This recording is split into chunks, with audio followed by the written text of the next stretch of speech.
I was dragged onto the blinding auction stage by my husband Richard because of his $50 million gambling debt. His fingers dug into my arm like iron claws, leaving bruises that burned under the harsh spotlight while the smell of expensive cologne and stale whiskey on his breath made me nauseous. He did not look at me with love or apology.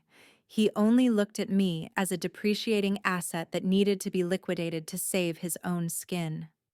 Chloe stood in the shadows wearing a dress that cost more than my entire wardrobe, her laughter cutting through the tense silence like a knife as she handed Richard a silk tie to bind my wrists. I did not struggle. I did not scream. I simply stared at the man who vowed to protect me until death do us part, watching him transform into a monster right before my eyes. The cold metal of the cage pressed against my back, reminding me that I was no longer a human being in this room. I was merely lot number 32 waiting to be sold to the highest bidder in this sick game of the elite. Richard leaned in close, his voice dripping with venom, whispering that I should be grateful he found a way to make me useful for once in my pathetic life. The auctioneer slammed his gavel down, the sound echoing like a gunshot that signaled the end of my freedom. And the sea of golden masks below turned their gaze upon me with hungry eyes. Richard signed the consignment papers with a trembling hand, his greed blinding him to the fine print on page 40 that I had secretly arranged days ago. He believed he was signing away his wife, but in reality, he was signing a transfer of his own civil rights and assets to the buyer, a trap so subtle that his desperate mind could never comprehend it. I forced myself to remain still, biting the inside of my cheek until I tasted the metallic tang of blood, focusing entirely on the mission rather than the shame burning my skin. A heavy murmur ripples through the crowd as the bidding began, voices shouting numbers that represented my worth in their twisted world.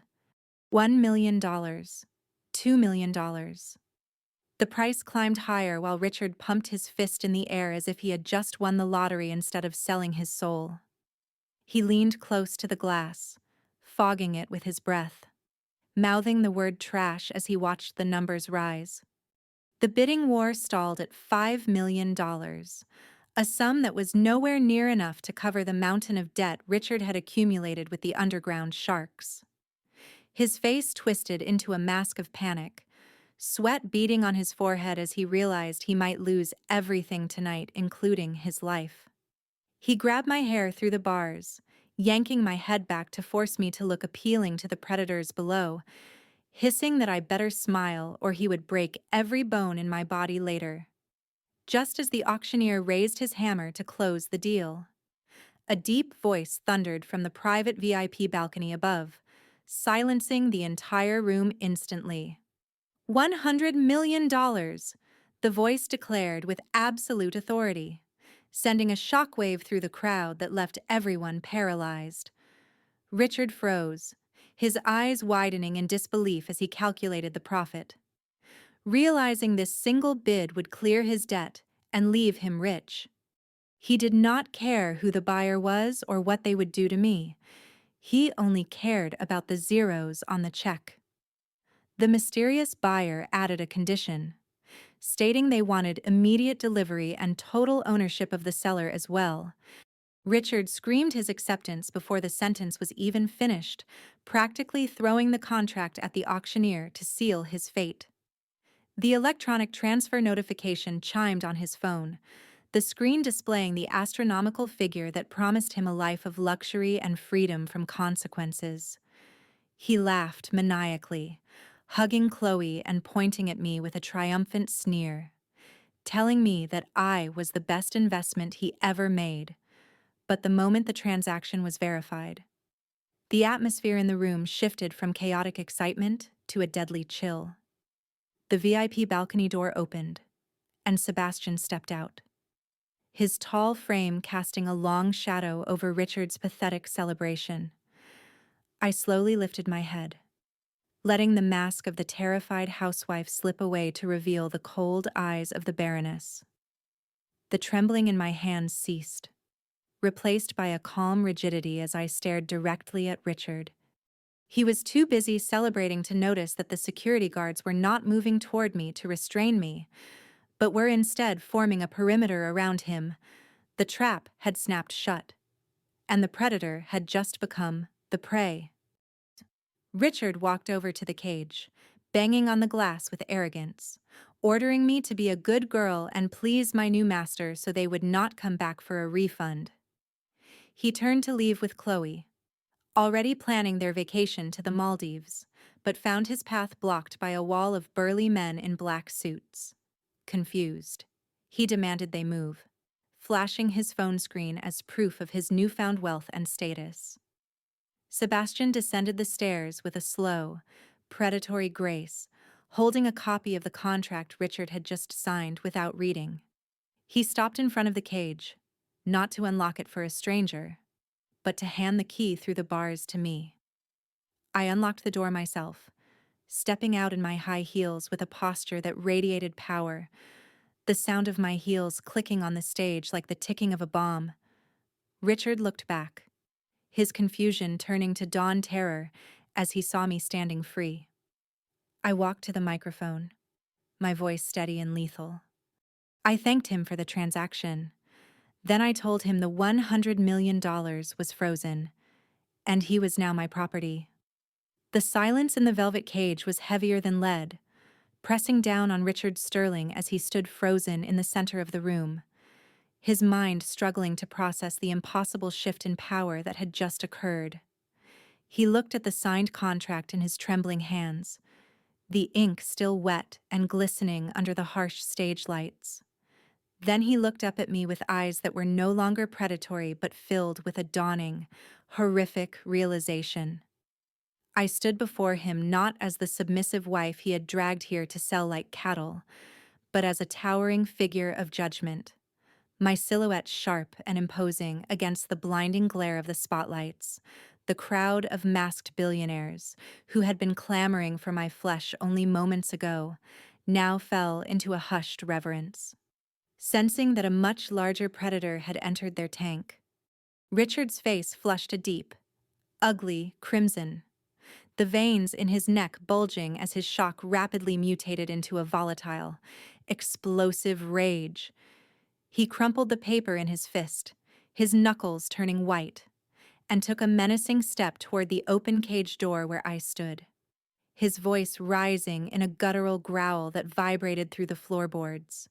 He screamed that I was a liar, that I was incapable of owning anything, accusing me of sleeping with the buyer to stage this elaborate farce. He lunged at me, his hand raised to strike, intending to shatter my composure and reclaim his dominance through the only language he knew, which was violence. But before his fingers could even graze the fabric of my dress, a blur of motion intercepted him with the precision of a striking viper. Sebastian moved with a terrifying speed, stepping between us like a human shield constructed of steel and unwavering loyalty. He caught Richard's wrist in midair, his grip clamping down with crushing force, halting the assault instantly. There was no dramatic struggle, no prolonged fight, just the brutal efficiency of a professional neutralizing a threat. A sickening, dry crack echoed through the silent hall, the sound of bone giving way under immense pressure, loud enough to make the nearest spectators flinch. Richard's scream was raw and guttural, tearing from his throat as he dropped to his knees, his arm twisted at an unnatural angle behind his back. The pain was immediate and blinding, draining the color from his face and replacing his arrogance with the pale, clammy sweat of shock. I did not flinch. I did not look away. I merely watched him writhe on the polished floor with a cold, detached curiosity. This was the man who had promised to protect me, now reduced to a whimpering mess at the feet of the woman he had tried to sell.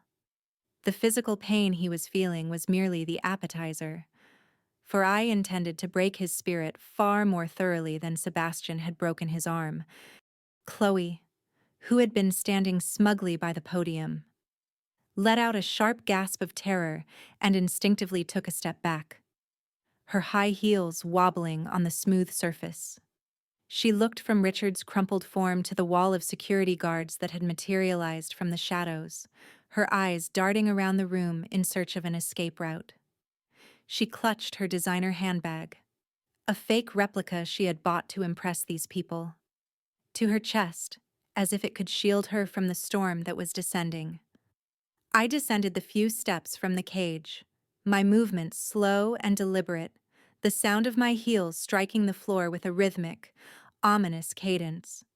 I stopped directly in front of Richard, looking down at him as he gasped for air, cradling his shattered limb.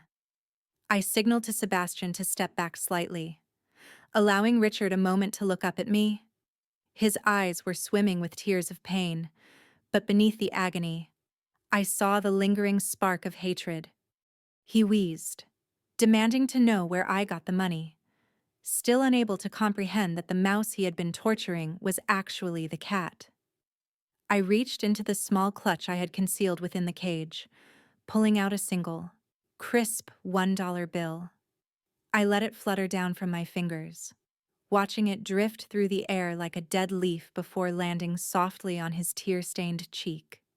I told him that this was his change, my voice calm and carrying to every corner of the room without the need for shouting. I explained that, while the bid was $100 million, he had forgotten about the $50 million he owed to the Baroness Investment Fund, a debt I had purchased earlier that morning. I continued, detailing that the remaining $50 million was seized to cover the emotional damages and the breach of our marital contract, leaving him with a balance of zero. The realization hit him harder than the physical blow, his eyes widening as the name Baroness registered in his drug-addled brain. The Baroness was a legend on Wall Street, a faceless entity known for devouring failing companies and ruthless acquisitions.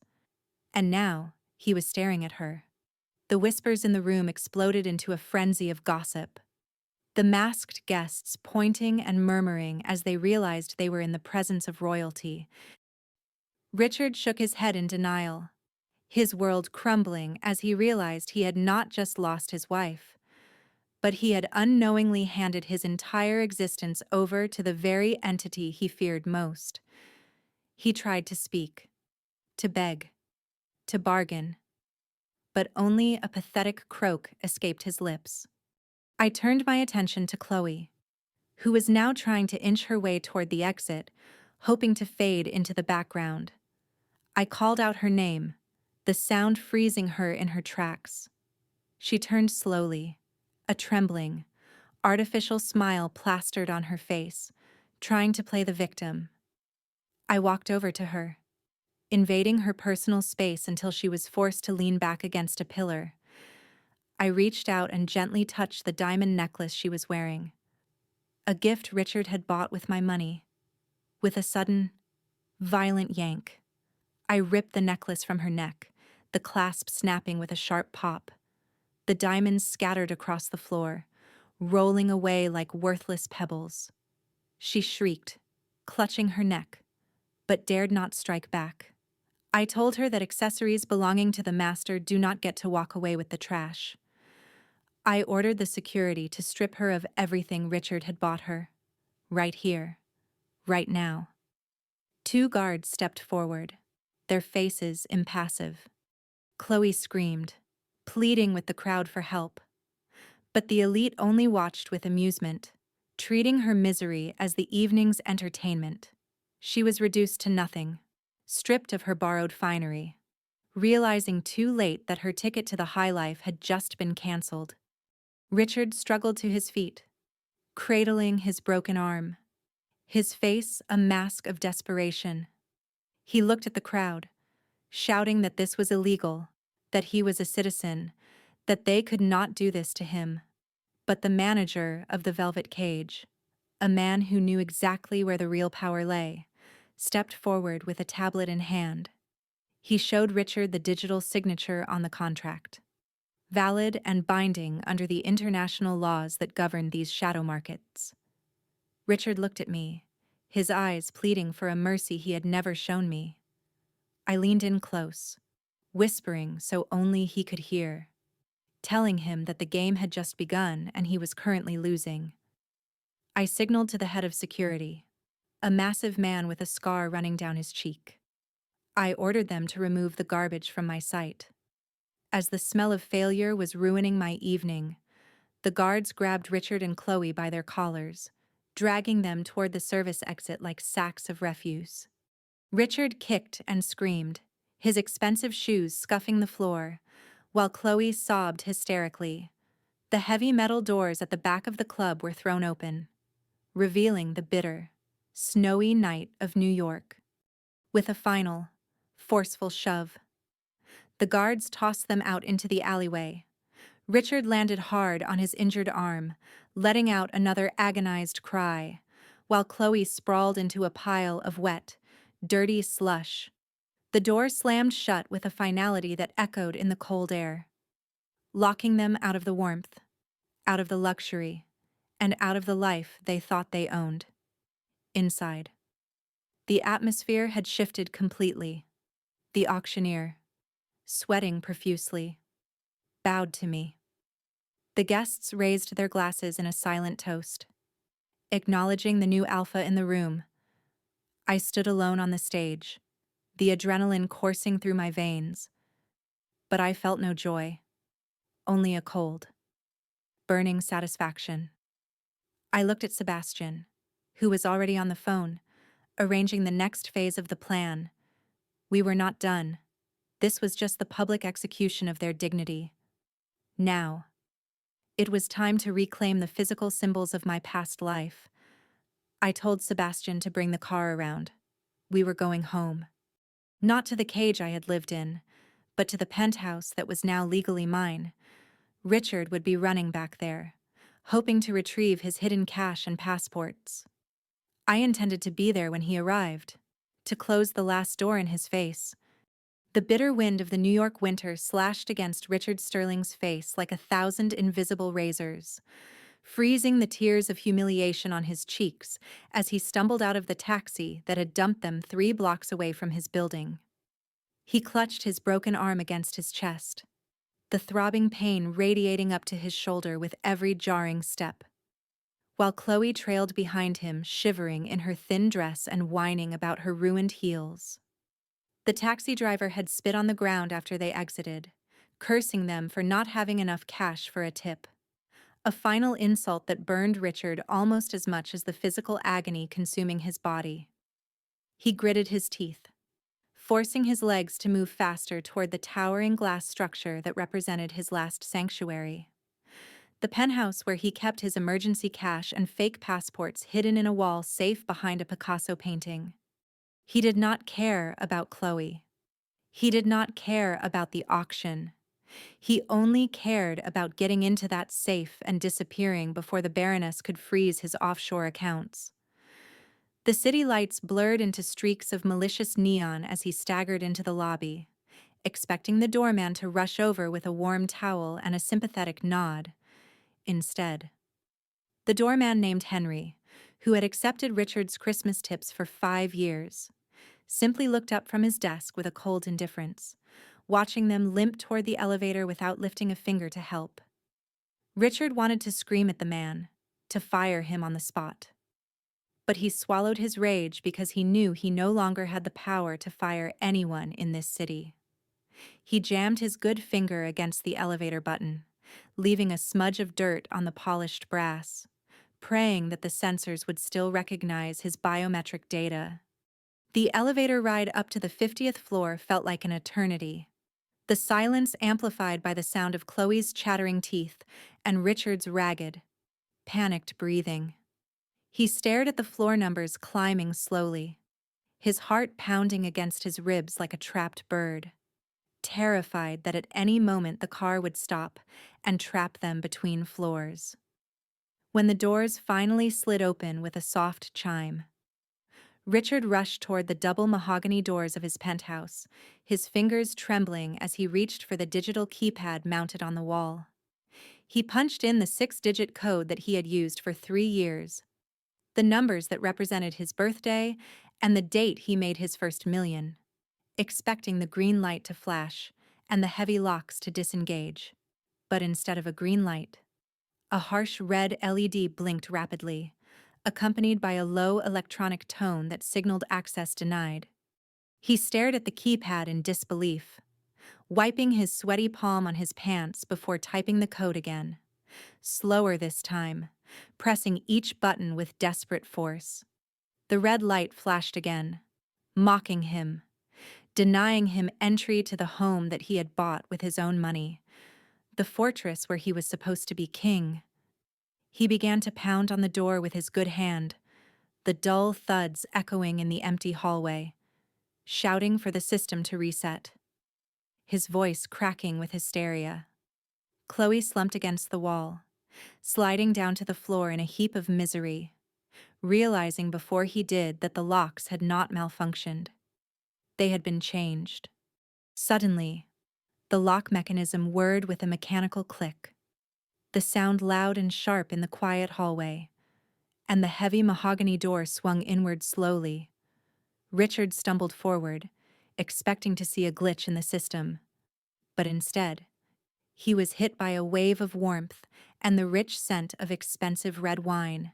Sitting in his favorite leather armchair, positioned directly in the center of the living room like a throne, was Elena, holding a crystal glass of his finest vintage Bordeaux.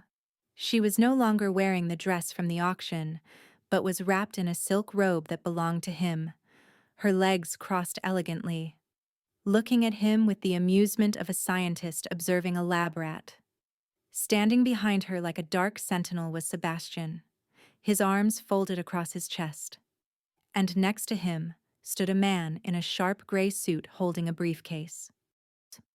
Richard froze in the doorway, the snow melting off his shoulders and dripping onto the marble foyer, creating a puddle of dirty water that seemed to offend the pristine luxury of the room. He opened his mouth to demand what she was doing in his house, but the words died in his throat as the man in the gray suit stepped forward. He introduced himself as the legal representative for the Baroness Trust, his voice dry and devoid of emotion, informing Richard that under the terms of the contract signed an hour ago, all real estate assets previously held by Richard Sterling had been transferred to the new owner. Richard felt the blood drain from his face, his knees buckling as the reality of his stupidity crashed down on him with the weight of a collapsing building. Richard ignored the lawyer and tried to push past him, his eyes locked on the wall behind Elena, where the painting concealed his safe. The desperation to retrieve his passports overriding his fear of Sebastian. He screamed that they could take the house, but they could not take his personal property, lunging toward the living room with a wild, feral intensity. Before he could take 3 steps, 2 uniformed police officers stepped out from the kitchen area where they had been waiting out of sight, their hands resting on their holsters. They did not draw their weapons, but their presence alone was a wall of authority that Richard could not breach. The lawyer calmly stated that since the property now belonged to Miss Vance, Richard's presence here constituted a felony trespassing offense and an attempted burglary. Richard stopped dead in his tracks, looking from the police to Elena, realizing that she had anticipated every single move he would make. She had not just beaten him, she had predicted him, choreographing his downfall with a terrifying precision that made him feel naked and exposed. Elena took a slow sip of wine, the red liquid staining her lips, and asked the officers to wait a moment because she wanted to show her ex-husband something important. She stood up and walked toward the wall safe, her movements fluid and graceful, while Richard watched with bated breath. Praying that she did not know the combination, she reached up and swung the painting aside, revealing the steel face of the safe, and without hesitation, she typed in a new code that beeped cheerfully.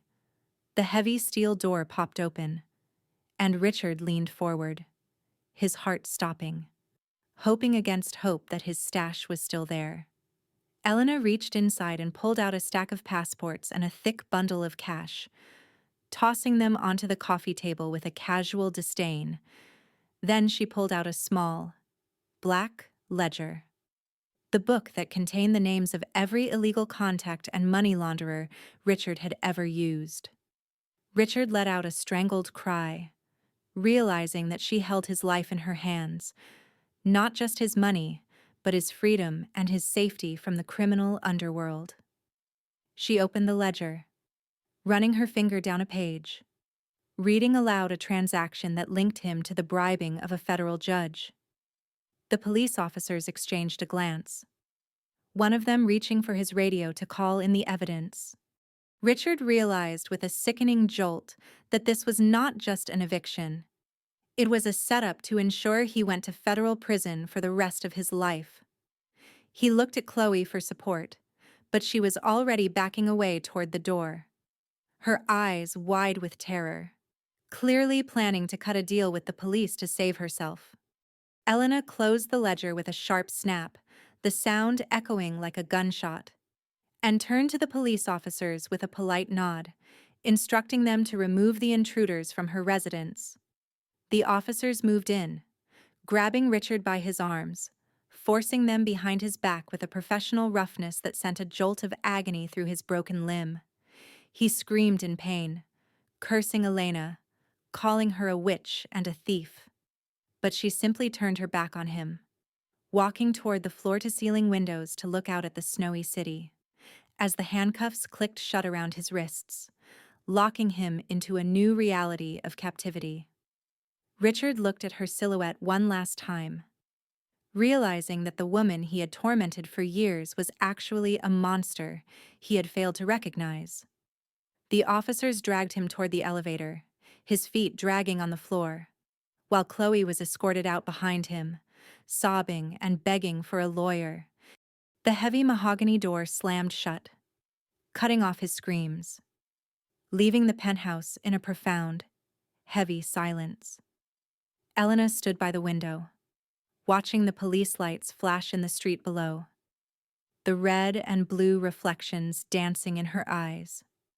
She picked up her phone and dialed a number, her voice low and steady. She told the person on the other end that the rat had been caught, and it was time to move on to the next phase of the liquidation. The metal bars of the holding cell slid open with a heavy mechanical grind that echoed through the cold concrete hallway, signaling a freedom that Richard Sterling did not deserve but desperately needed. He stepped out of the cage, rubbing his wrists where the handcuffs had left angry red marks, his mind already racing with the assumption that his family had finally pulled some strings. A uniformed officer handed him a manila envelope containing his personal effects, telling him that his bail had been posted by a private party and a car was waiting outside. Richard snatched his watch and wallet, sneering at the officer with a renewed sense of arrogance, believing that the nightmare orchestrated by Elena was finally over because the Sterling name still carried weight in this city. He walked out into the biting winter air, spotting a black SUV with tinted windows idling at the curb. Assuming it was the family lawyer sent to clean up this mess, he climbed into the back seat, sinking into the leather, immediately demanding that the driver take him to his private club where he could get a drink and a fresh change of clothes. The driver did not respond, simply engaging the locks with a dull thud that sounded ominously final. Richard leaned forward to tap on the partition, irritated by the silence, but the vehicle suddenly surged forward, merging into the traffic with an aggressive speed that pressed him back against the seat. He watched the familiar skyline of Manhattan fade into the distance, replaced by the industrial decay of the outer boroughs. And a cold knot of dread began to tighten in his stomach as he realized this was not a rescue mission. The car navigated through the labyrinth of rusting shipping containers and abandoned warehouses at the Brooklyn Navy Yard, an area known for swallowing people whole without leaving a trace. Richard pounded on the glass partition, screaming threats and demanding to know who they worked for. But the driver remained as stoic as a statue. The SUV came to a screeching halt inside a cavernous, Dimly lit warehouse that smelled of diesel fuel, rotting wood, and the metallic tang of old blood.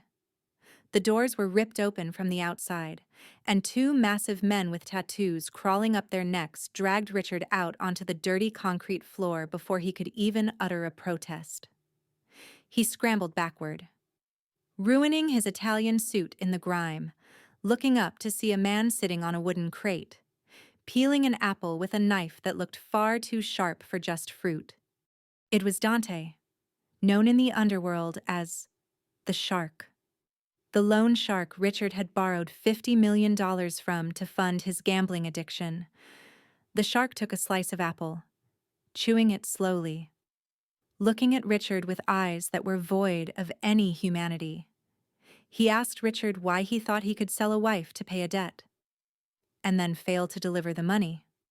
Assuming that jail would protect him from the consequences of bad business, Richard stammered, trying to explain about the frozen accounts, promising that he would get the money as soon as the banks opened. The shark stood up, tossing the apple core aside, and signaled to his men, who immediately pinned Richard's arms to the ground. The shark walked over to a metal table covered in tools that were definitely not for construction. Picking up a pair of heavy industrial pliers that glinted under the flickering overhead bulb, he explained calmly that, in his line of work, failure to pay the principal required an immediate payment of interest, and since Richard had no cash, the currency would have to be flesh and bone. Richard screamed as the realization hit him, thrashing against the grip of the enforcers, begging for mercy, promising to sign over anything, even his organs. The shark knelt down, grabbing Richard's left hand, the one that had worn the wedding ring he betrayed, and positioned the pliers over the pinky finger. He told Richard that every finger was worth $1 million of interest, which meant they had a long night ahead of them. The cold steel clamped down, pinching the skin, and Richard squeezed his eyes shut, bracing for the agonizing crunch that would change his life forever. But just as the shark applied pressure, the screech of tires echoed through the warehouse, followed by the blinding beams of high-intensity headlights cutting through the gloom. A sleek, armored limousine rolled into the space, stopping just inches from where Richard lay trembling. The back door opened, and a pair of red-soled stilettos stepped out onto the oil-stained floor, followed by the imposing figure of Elena Vance. She was draped in a white fur coat that stood out like a beacon of purity in this hellhole. Holding a briefcase in one hand and a glass of champagne in the other, the shark released Richard's hand but did not back away, looking at Elena with a mixture of curiosity and respect as his men stepped aside to let her pass. Richard looked up, gasping for air, hope and confusion warring in his eyes as he saw his wife standing there, thinking she had come to pay his ransom because she still loved him. Elena did not even glance at him. She walked straight to the shark, extending her hand for a firm, businesslike handshake that signaled a transaction between equals. She told Dante that she was there to settle the account of Mr. Sterling, her voice echoing with the authority of someone who signed checks that could buy this entire borough. Richard sobbed in relief, whispering her name, thanking her for saving him, promising that he would be a better husband, that he would do anything she wanted. Elena turned to him then, her expression one of mild disgust, as if she had stepped in something unpleasant. She told him to be quiet, because adults were talking business. She placed the briefcase on the metal table, snapping the latches open to reveal neat stacks of cash, totaling exactly $50 million. The shark smiled, a greedy glint in his eyes, reaching out to touch the money. He told Elena that she was a woman of her word, and that, with this payment, Richard was free to go. Elena laughed, a cold, melodic sound that sent shivers down Richard's spine. She closed the briefcase, pulling it back slightly. She corrected the shark, stating that she was not paying Richard's debt to free him. She was buying the debt note itself.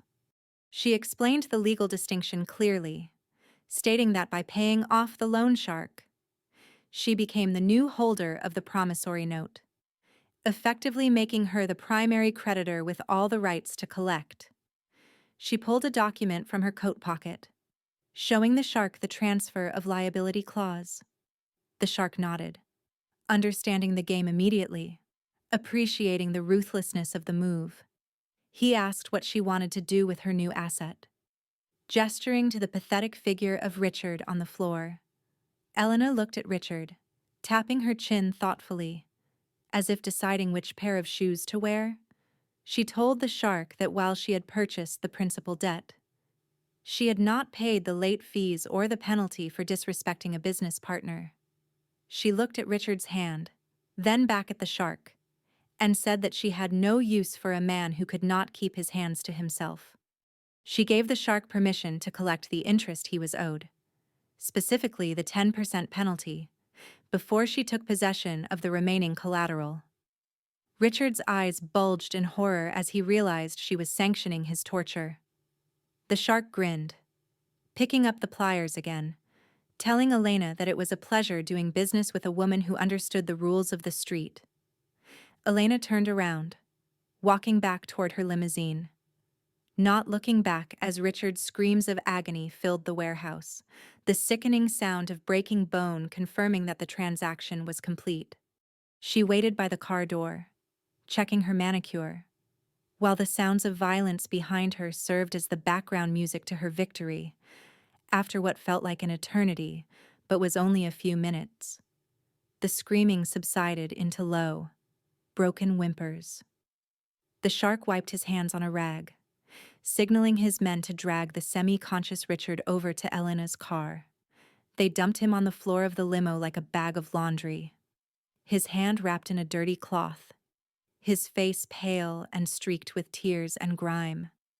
Elena stepped over him to get into her seat, careful not to let her shoes touch his blood. She told Sebastian to drive, instructing him to take them to the private airfield where a plane was waiting. Richard looked up at her from the floor, his vision blurry, asking through cracked lips where she was taking him. Elena poured herself another glass of champagne, looking down at him with eyes that held zero sympathy. She told him that since he had lost his ability to pay, and now had lost part of his physical value, he was being relocated to a facility where he could work off his debt. She mentioned a private rehabilitation center in the remote mountains of Alaska, a place she owned, where patients were treated for their addictions through hard labor and total isolation. She leaned down, whispering that he had sold her for money.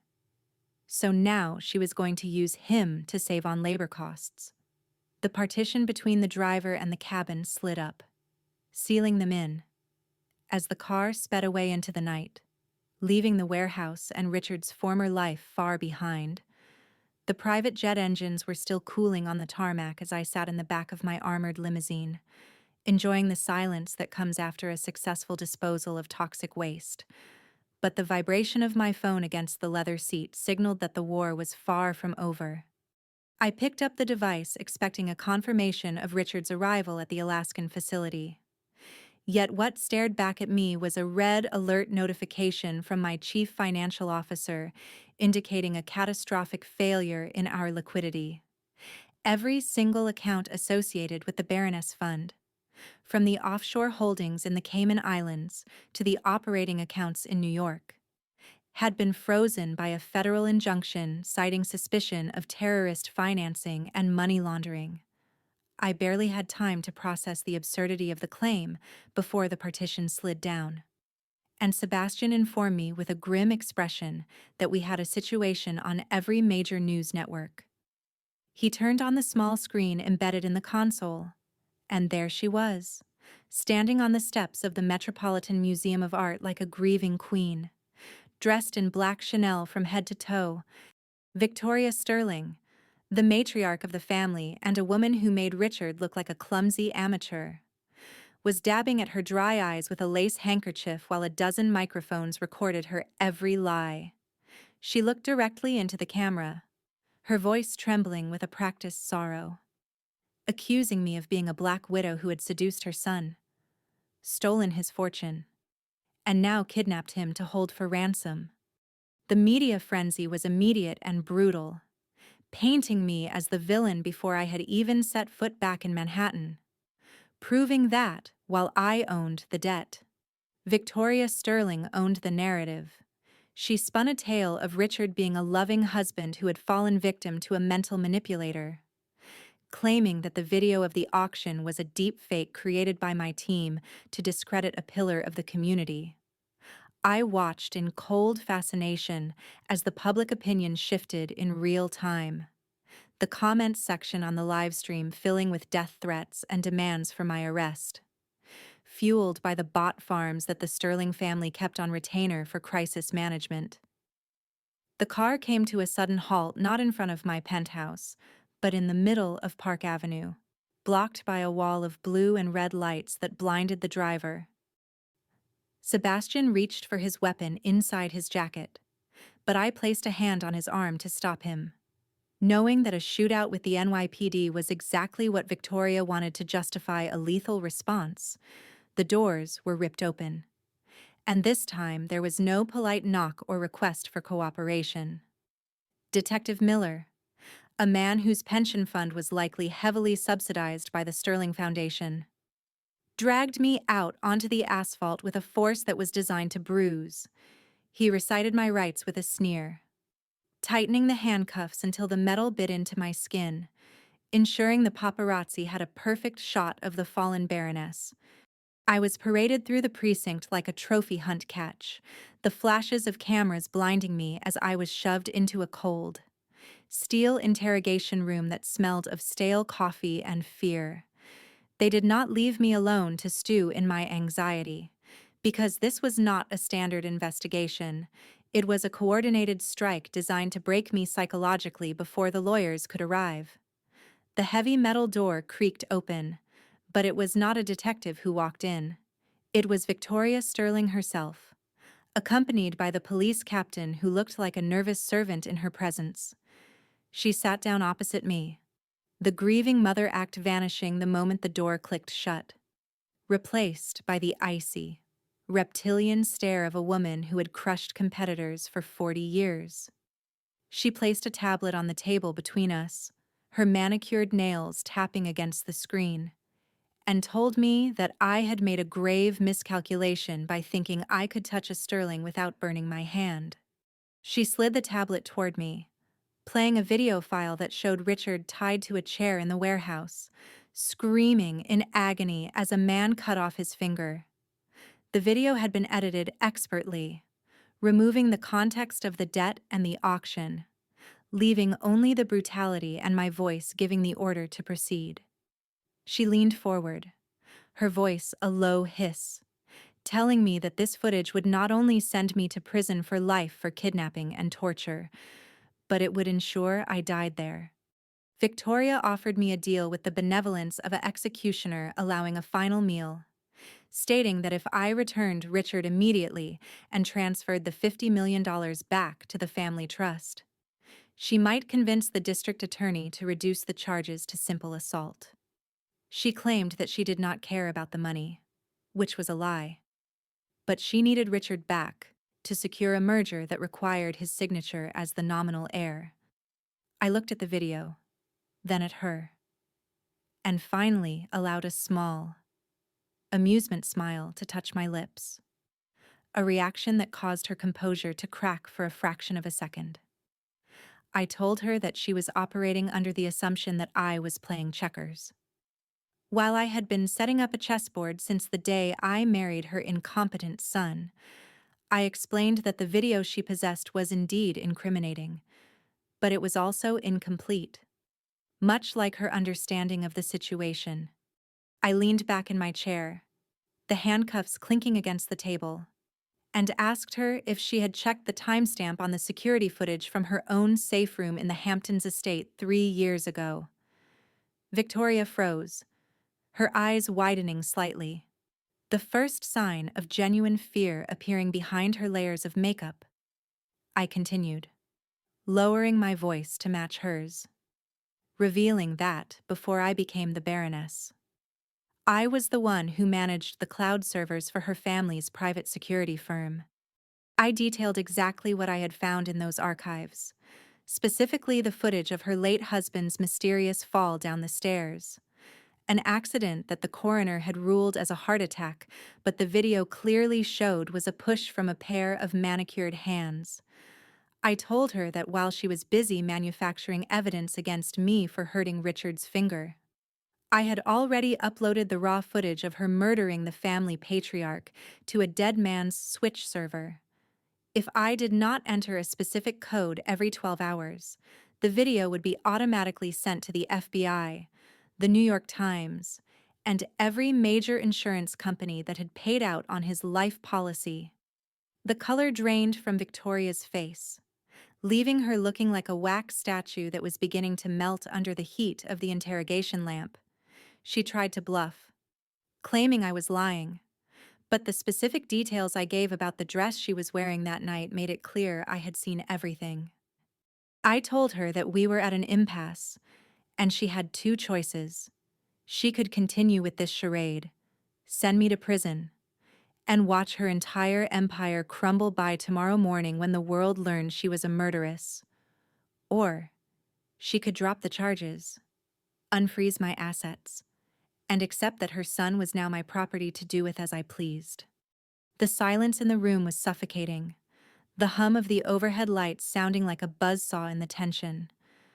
Victoria stared at me, her mind racing through the calculations, weighing the value of her son against the value of her own freedom and reputation. It took her less than 10 seconds to make the decision that defined the Sterling family legacy.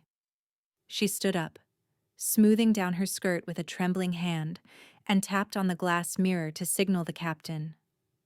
When the door opened, she did not look back at me. She simply told the officer that there had been a terrible misunderstanding and that the evidence had been found to be corrupted. She demanded my immediate release and the restoration of my personal effects, her voice regaining its imperious tone even as she retreated in defeat. The captain looked confused but obeyed instantly.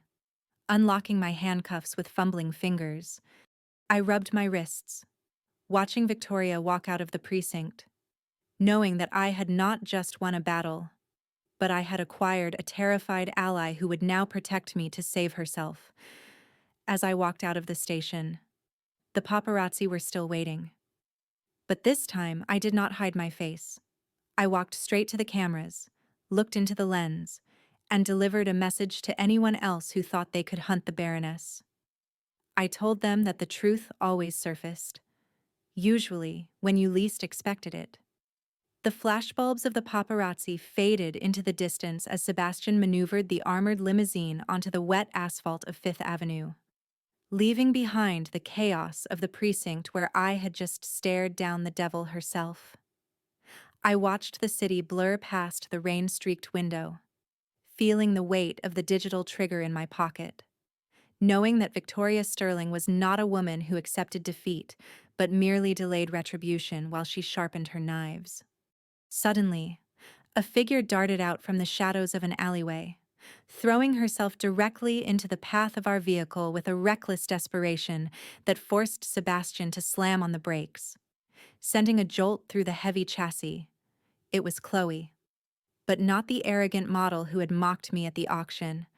She was now a broken doll with torn stockings and a bruised face, shivering in the freezing downpour like a discarded pet. She banged on the reinforced glass with bloody knuckles, her mouth moving in silent screams for help. Looking over her shoulder at the two men in leather jackets who were emerging from the darkness to finish the job Victoria had undoubtedly ordered. I looked at her with a moment of cold hesitation, weighing the risk of opening the door against the benefit of saving a woman who had once tried to destroy me. Sebastian reached for his sidearm, ready to eliminate the threat. But I saw something in Chloe's eyes that was more valuable than her life. I saw the terror of someone who held a secret that was burning a hole in their soul. I unlocked the door, allowing her to scramble inside just as the thugs reached the car. their heavy boots slipping on the wet pavement as Sebastian accelerated away, leaving them cursing in the exhaust fumes. Chloe collapsed onto the floor of the cabin, sobbing uncontrollably, clutching the hem of my dress with dirty hands as she babbled about Victoria trying to silence her. I poured a glass of water and handed it to her, my voice cold and demanding, telling her that she had exactly 60 seconds to prove why I should not throw her back out to the wolves. She looked up, her mascara running down her cheeks, and dropped the bomb that would change the entire landscape of this war. Whispering that Richard was not Victoria's son, she revealed that he was the bastard child of the late Mr. Sterling and the head housekeeper. A living reminder of infidelity that Victoria had been forced to raise to secure the family trust fund, which required a male heir. The revelation hung in the air like toxic smoke, suddenly making every piece of the puzzle fit together with a terrifying clarity, explaining why a mother would allow her son to be tortured by loan sharks without shedding a tear. Victoria did not love Richard. She loathed him with every fiber of her being because he was the physical manifestation of her husband's betrayal. Yet she needed him alive until he turned 30 to unlock the final tier of the inheritance. Chloe continued, her voice shaking, explaining that she had found the adoption papers and the DNA test results in Richard's safe, which was why Victoria had ordered her execution the moment I released the blackmail video. I looked at the pathetic woman on the floor, realizing that she was the only witness who could corroborate this story, making her a dangerous liability to the Sterling Empire. I began to formulate a plan to use this information to strip Victoria of her matriarchal status, but the universe had a different timeline for our confrontation. Sebastian suddenly shouted a warning from the front seat. His eyes locked on the rearview mirror, where a massive cement truck was barreling toward us with no headlights on. A silent predator made of steel and concrete, sent to bury the truth forever. There was no time to swerve, no time to scream. Only the deafening roar of the engine, followed by an impact that felt like the hand of God smacking us off the face of the earth. The limousine, despite its military-grade armor, was tossed sideways like a toy car, the metal screeching in protest as we spun across the intersection, glass shattering into a million diamonds that rained down on us. I felt the seatbelt cut into my chest, knocking the wind out of me, while the world outside turned into a kaleidoscope of spinning lights and twisted metal. The car slammed into a concrete pillar under the overpass, the sudden stop snapping my head back against the headrest with a force that made my vision blur into darkness for a terrifying second. Smoke filled the cabin instantly, choking and acrid, mixing with the metallic smell of coolant and the undeniable scent of blood. I groaned, trying to move my limbs, checking to see if I was still whole, realizing that the reinforced chassis had absorbed the brunt of the kill shot intended for me. The silence that followed the crash was heavy and ominous, broken only by the hiss of the ruptured radiator and the distant sound of the truck reversing to finish the job. Sebastian was already moving, his training kicking in despite the blood trickling down his forehead, kicking open the jammed driver's door to crawl into the back and drag me out of the wreckage. I coughed, pushing his hand away to point at the floor where Chloe had been sitting, realizing with a sinking heart that she had not been strapped in during the collision. She lay crumpled against the far door, her body twisted at an unnatural angle, her eyes wide open and staring at the ceiling with a glazed, empty look that signaled the end. The impact on her side of the vehicle had been catastrophic, turning the door inward into a crushing weapon that had silenced the only witness to Richard's true parentage. I reached out to check for a pulse, my fingers finding only still, cooling skin, and a wave of cold fury washed over me that was far more intense than fear. Victoria Sterling had not just attempted to kill me. She had successfully murdered a young woman simply to tie up a loose end, treating human life with the casual disregard of someone swatting a fly. Sebastian pulled me out of the car just as the cement truck revved its engine again, but the sound of approaching sirens forced the assassin to abort, the massive vehicle peeling away into the night. The sound of sirens began to wail in the distance, growing louder with every passing second, signaling the arrival of the authorities who were likely already on Victoria's payroll to clean up the mess. Sebastian pulled me onto the wet pavement behind a concrete barrier, the cold rain hitting my face and washing away the dust of the crash, waking up every nerve ending in my body with a burning desire for retribution. I looked at the twisted remains of the limousine, then at the darkness where the truck driver had fled, and I knew that the time for negotiation and legal maneuvering had officially ended. Victoria Sterling wanted a war. She wanted to play God with people's lives. So I would show her what happened when the devil decided to answer back. I pulled my phone from my pocket.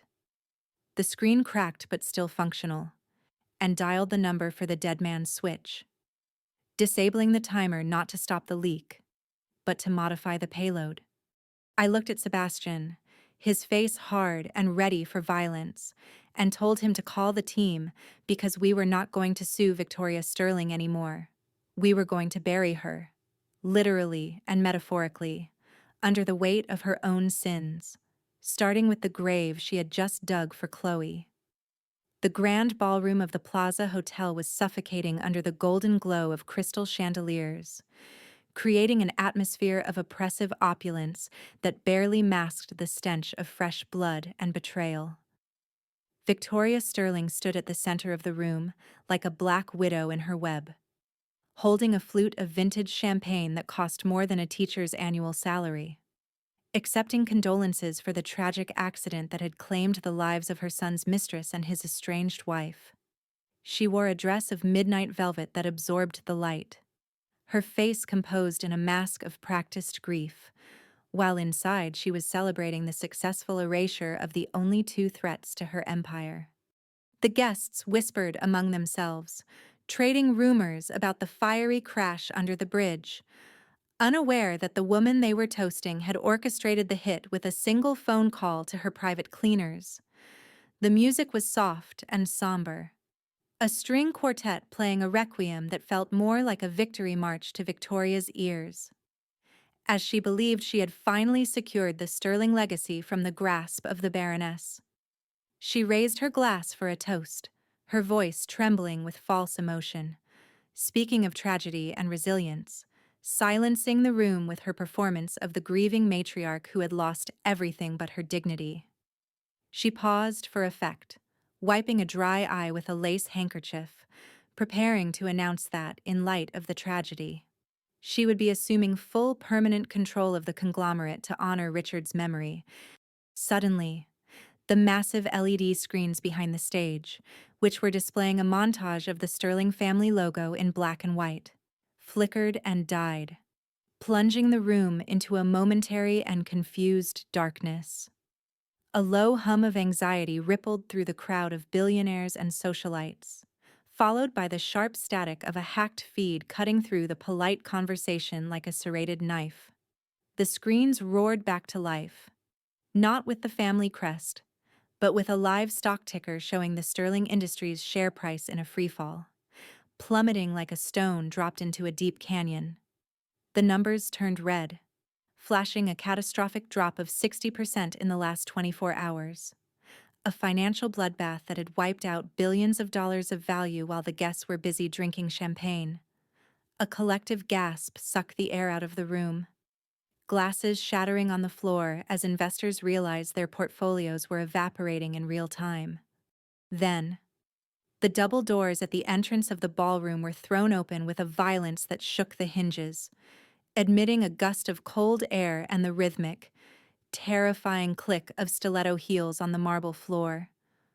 I walked into the lion's den wearing a dress the color of fresh arterial blood, a stark and violent contrast to the somber black and gray of the funeral party, signaling to everyone present that I was not a ghost, but an avenging angel returned from the flames. The silence that fell over the room was absolute, heavy with shock and disbelief. as 500 pairs of eyes stared at the woman who was supposed to be a charred corpse in the city morgue. I stopped in the center of the aisle, my gaze locking onto Victoria, who stood on the stage, her champagne glass slipping from her numb fingers to shatter on the floor, the sound echoing like a gunshot in the quiet. Her face drained of all color, her meticulously applied makeup standing out like paint on a corpse. As she looked at me with the primal fear of a murderer seeing their victim return to demand justice, I did not smile. I did not speak. I simply held up a thick sheaf of documents in my hand, the legal papers that represented the final nail in her coffin, behind me. Sebastian stepped into the light, his head bandaged but his posture radiating lethal intent, flanking me like a guard dog ready to tear out the throat of anyone who dared to move. I walked past the stunned guests, ignoring their gasps and whispers, focusing entirely on the woman who had ordered my death just hours ago.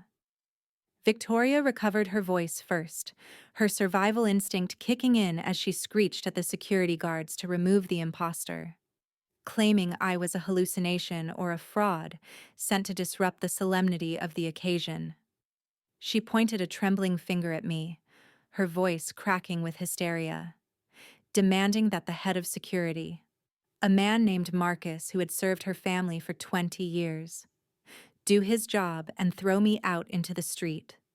Marcus stepped forward from the shadows, his hand resting on his earpiece, and walked slowly toward where I stood in the center of the room, his face impassive and unreadable. The crowd parted like the Red Sea, anticipating violence, watching with a mixture of horror and excitement as the brute approached me to execute his mistress's order.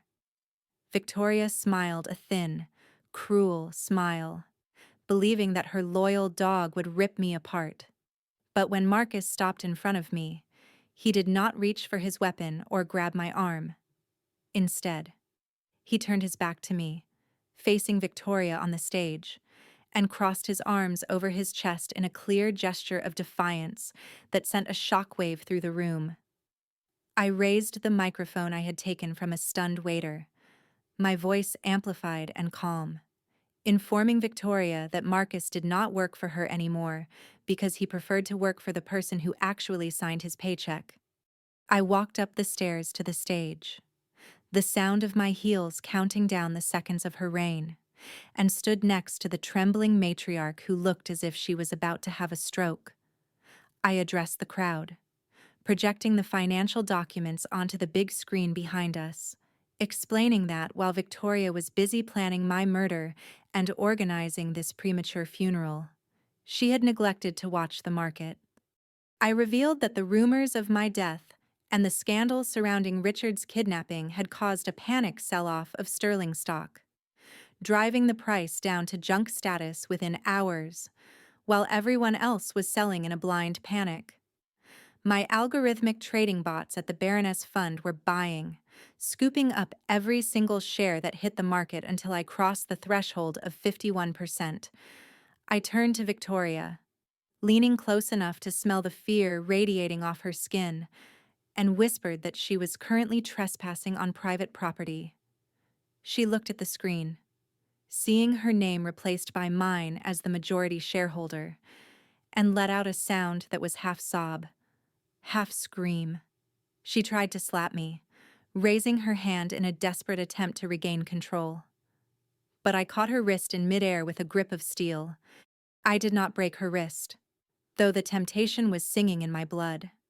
Instead, I twisted her arm down and leaned into the microphone to deliver the verdict that would hurt her more than any physical blow. I announced to the entire world, which was watching via the live stream intended for her victory speech, that Victoria Sterling was hereby terminated from her position as CEO for cause, citing gross incompetence and criminal mismanagement. The crowd erupted into chaos, phones flashing, reporters shouting questions, as the facade of the Sterling dynasty crumbled into dust in a matter of seconds. Victoria shrieked, calling me a whore and a thief, spitting the words at me in a display of unhinged fury that destroyed whatever dignity she had left. I wiped a speck of spittle from my cheek, my expression bored, and signaled to Marcus. He moved instantly, flanked by two other guards, grabbing Victoria by her arms not with the gentleness due a lady, but with the firmness used for a disorderly drunk. They began to drag her toward the exit, her heels dragging on the floor, her screams of protest echoing off the high ceilings as the guests watched in stunned silence. She shouted that I could take the company, but I would never be a Sterling, that her son would return to reclaim his birthright and destroy me. I watched them throw her out of her own party, a poetic justice that tasted sweeter than the champagne she had been drinking. I stood alone on the stage, the new queen of the ashes, but I knew the victory was incomplete. Victoria still believed Richard was her ace in the hole, her legitimate heir. It was time to play the final card, the one Chloe had died to give me. I turned to Sebastian, my eyes cold and determined, and told him to fuel the jet again. We were going to Alaska to retrieve the package, because I needed to introduce Victoria to the son she never actually wanted. The wind howled across the frozen tundra of the Alaskan wilderness, cutting through the heavy layers of my thermal coat like a knife made of ice, while the rotor blades of the helicopter chopped the thin air above us with a rhythmic, deafening thrum. I stepped onto the hard-packed snow of the private airfield, my boots crunching on the surface that felt more like concrete than ice, and pulled my fur hood tighter around my face to shield myself from the biting cold that hovered at 30 degrees below zero. Sebastian flanked me immediately, his assault rifle held low but ready, his eyes scanning the white horizon where the gray concrete walls of the rehabilitation center rose like a tombstone against the mountains. This was not a place for healing. It was a storage facility for the unwanted secrets of the elite. A black site where wealthy families sent their embarrassments to disappear under the guise of treatment. I walked toward the heavy steel gates, the guards recognizing the authority in my stride and the electronic clearance I had transmitted minutes ago, and they opened the barriers without a word. I did not come here to inspect the facility. I came here to retrieve a package that had been delivered here by my own hand just days ago.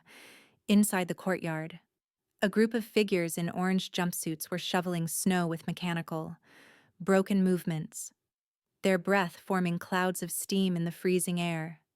I scanned the line until I found him, the man who had once worn Italian suits and mocked my poverty, now reduced to a shivering, broken creature. Richard Sterling was barely recognizable as he stood hunched over a shovel, his face gaunt and covered in a patchy beard, his skin gray from the cold and the lack of nutrition. He was missing the pinky finger on his left hand, the stump wrapped in dirty bandages that were stained with old blood, a permanent reminder of the price he had paid for his gambling addiction. I signaled to the warden, a large man who knew better than to ask questions, and he barked an order for prisoner number 4 to step forward.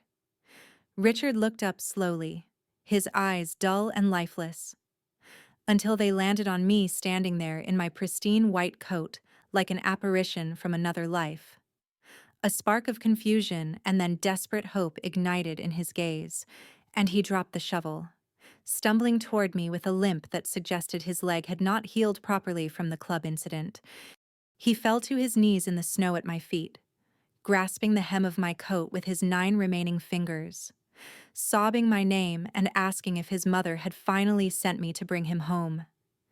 He believed in his delusion that this was all a mistake, a test, or a temporary punishment, unable to comprehend that the woman who gave birth to him viewed him as nothing more than a liability. I looked down at him, masking my disgust with a look of feigned pity, and told him to get up because we were indeed going back to New York. I did not tell him he was going back as a weapon. I simply let him believe that mercy had finally arrived. We loaded Richard into the back of the armored SUV that had been transported here for this specific extraction. the warmth of the cabin causing him to shiver violently as his body went into thermal shock.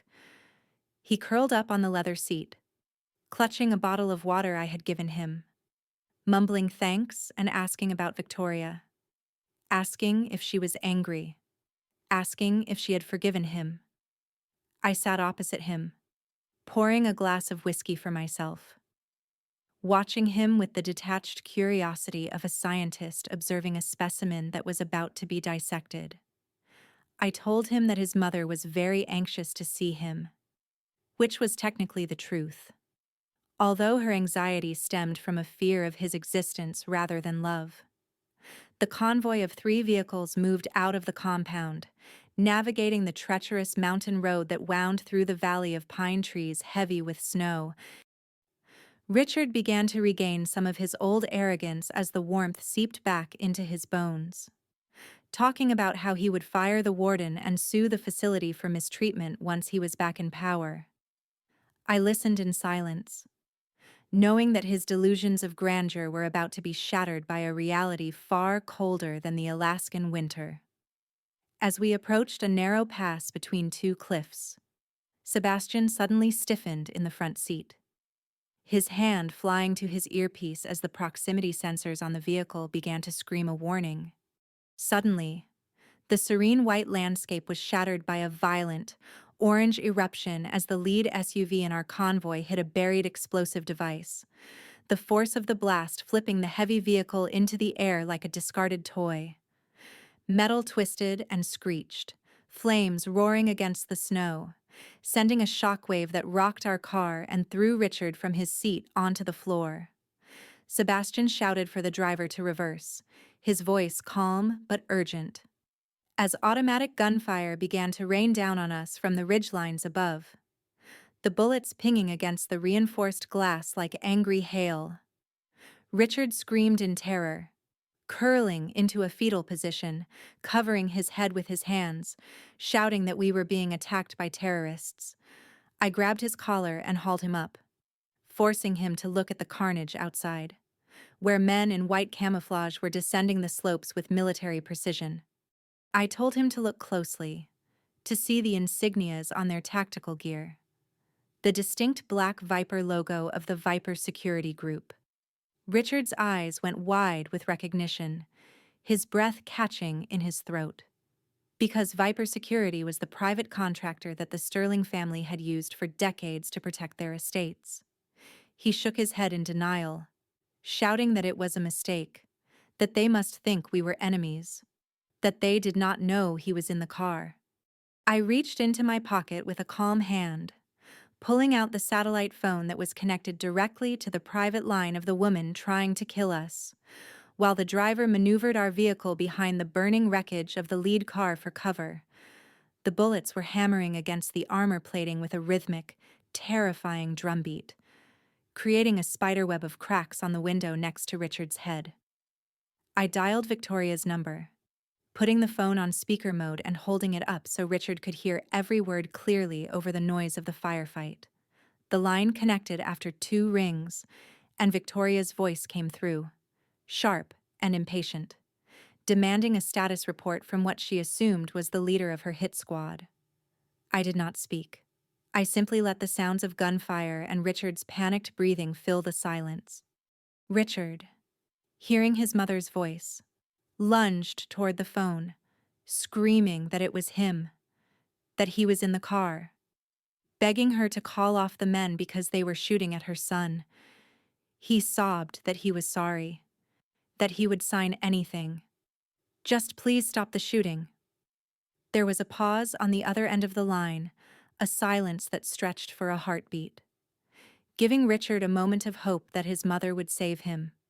Then Victoria spoke, her voice devoid of any maternal warmth, cold as the ice surrounding us. She told the commander on the other end that the target had been confirmed and that he was to eliminate everyone in the vehicle, specifically the male subject.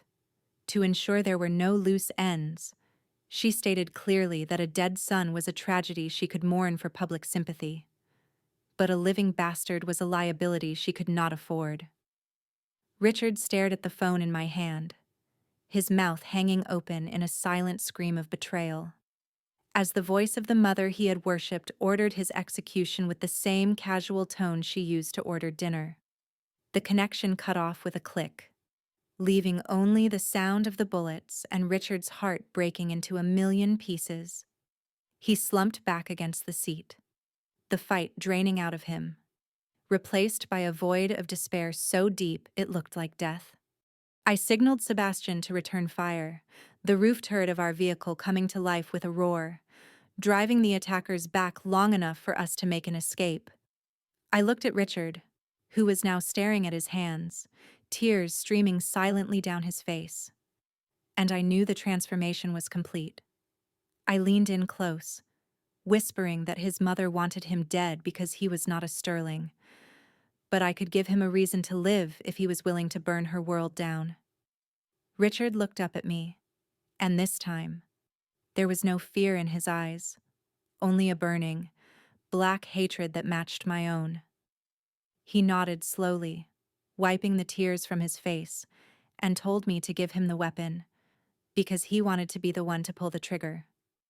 The boardroom of Sterling Industries was silent enough to hear a pin drop on the plush carpet. The air thick with the scent of expensive coffee and the palpable tension of a corporate execution.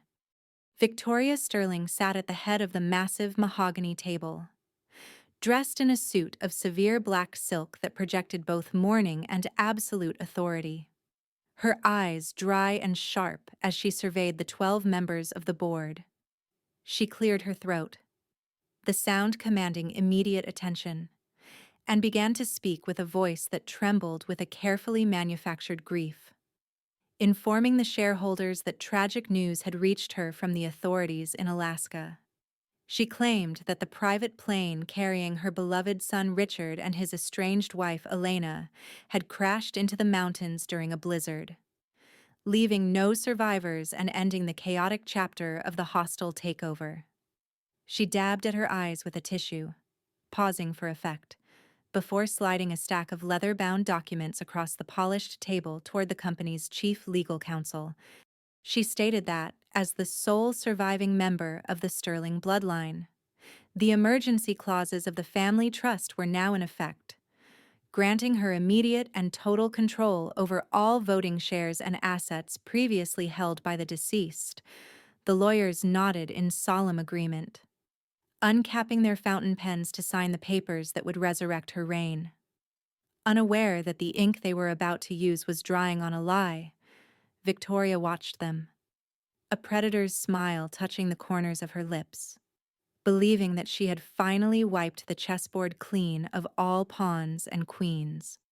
Just as the lead attorney lowered his pen to the signature line, the double doors at the far end of the room flew open with a violence that shook the framed portraits of past CEOs on the walls. The heavy oak slammed against the stops, the sound echoing like a thunderclap that shattered the funeral atmosphere, causing every head in the room to snap toward the entrance in terrified confusion. I walked in first, wearing a trench coat the color of fresh snow, my heels clicking on the floor with a rhythmic, military precision that announced I was very much alive. I did not look at the board members who were gasping and dropping their pens. I looked only at Victoria, whose face had drained of all color, leaving her looking like a wax figure melting under a heat lamp. I stopped at the foot of the table and turned back to the open door, signaling with a sharp nod for Sebastian to bring in the guest of honor. Sebastian pushed a wheelchair into the room, the rubber tires squeaking softly on the floor, carrying a figure that looked more like a corpse than a man. Richard sat slumped in the chair, wrapped in a blanket, his face scarred from the frostbite and the explosion. His left hand heavily bandaged where his finger used to be.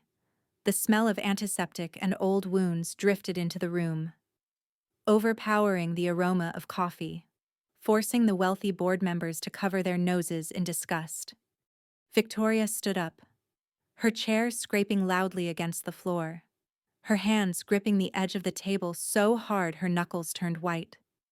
Staring at the son she had ordered to be killed, she tried to speak, to stammer out a defense. but her voice failed her, reduced to a strangled choke as Richard slowly lifted his head to look at her. His eyes were burning with a hatred so intense it felt physical. A black void where his adoration used to be. And he pushed the blanket aside to stand up on his trembling legs. He limped toward her, dragging his injured foot, stopping only when he was close enough to see the fear in her eyes, close enough to see the mother who had betrayed him. He reached into his pocket with his good hand and pulled out a digital recorder, the same one I had used to capture her voice in the car, and pressed the play button with a thumb that shook with rage. Victoria's voice filled the silent room, cold and distorted by the speaker, ordering the Viper security commander to eliminate everyone in the vehicle, specifically the male subject, to ensure there were no loose ends. The board members exchanged horrified glances, the lawyers slowly pulling the documents back, realizing they were sitting in a room with a woman who had solicited the murder of her own child. Richard let the recording finish, let the silence hang for a second, and then he spoke, his voice raspy and broken like shattered glass. He looked at the board members, then back at Victoria, and announced that the woman standing before them was not only a murderer, but a fraud who had lied to the trust for 30 years.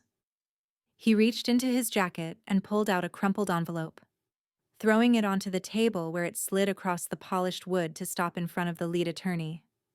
He declared that the DNA results inside proved he was not the biological son of the late William Sterling, but the bastard child of the housekeeper, a secret Victoria had kept to secure the inheritance that required a male heir.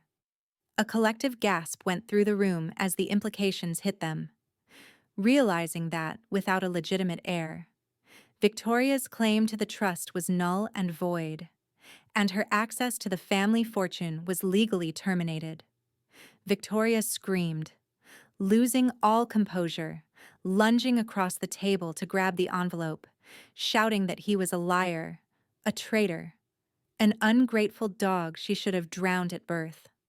But before she could touch the evidence, the side doors opened and a squad of NYPD detectives entered the room, their badges gleaming under the fluorescent lights. They did not ask for permission.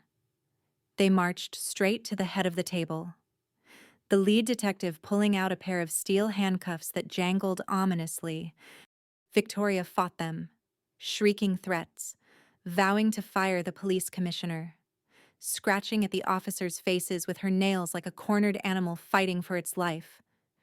The detective spun her around, forcing her face down onto the mahogany table, reciting her rights in a monotone voice that clashed with her hysterical screams.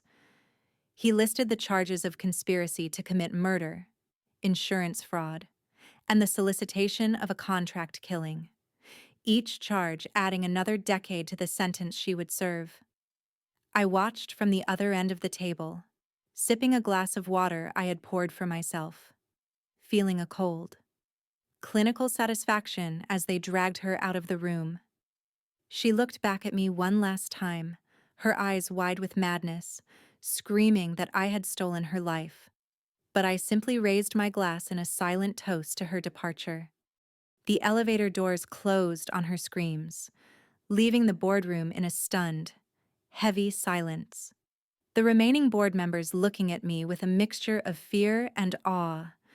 I turned to the lawyer, who was pale and sweating, and told him to draw up the new papers immediately, transferring full control of the company to the majority shareholder, which was now undeniably me. The room cleared out quickly, the board members fleeing as if the building were on fire, leaving only me, Sebastian, and Richard standing in the ruins of the Sterling Empire. Richard slumped back into the nearest chair, exhausted by his performance, a twisted smile appearing on his scarred face as he looked at me. He told me we did it, that the witch was gone, and asked when he could move back into the penthouse and access his trust fund allowance. He believed that his betrayal of his mother had earned him a seat at my table. that his suffering had purchased him a ticket back to the life of luxury he felt he deserved. I walked over to him slowly, the sound of my heels distinct and sharp, and looked down at him with the same indifference one might show a broken tool. I reached into my purse, the leather soft under my fingers, and pulled out a single, silver dollar coin, the metal cold against my palm. I tossed it onto the table in front of him, the coin spinning and wobbling before settling with a final clink. I told him that this was his inheritance, the fair market value for a bastard with no name, no family, and no skills. Richard stared at the coin, his smile fading into a look of confusion and then dawning horror as he realized the game was not over. It had just changed players. He stammered, asking what I meant, reminding me that he had helped me, that we were partners in this revenge. I shook my head, my voice devoid of any warmth, explaining that partners are equals, whereas he was merely a temporary asset that had outlived its usefulness. I reminded him that he had signed away his rights at the auction, and since he was not a sterling, he had no claim to the company, the houses, or the money. I signaled to Sebastian, who stepped forward with a grim expression, placing a hand on the back of Richard's wheelchair. I told Richard that the security guards would escort him to the street, and suggested he keep the coin, because the winter in New York was cold and he would need every cent he could get.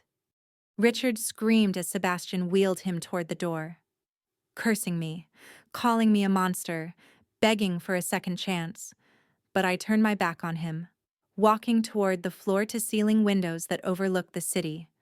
The door clicked shut, cutting off his pleas, leaving me alone in the silence of my victory. I looked out at the skyline of Manhattan, the buildings glittering like diamonds in the setting sun, knowing that I had burned everything to the ground to build my own throne. I was the Baroness, and this city was finally mine.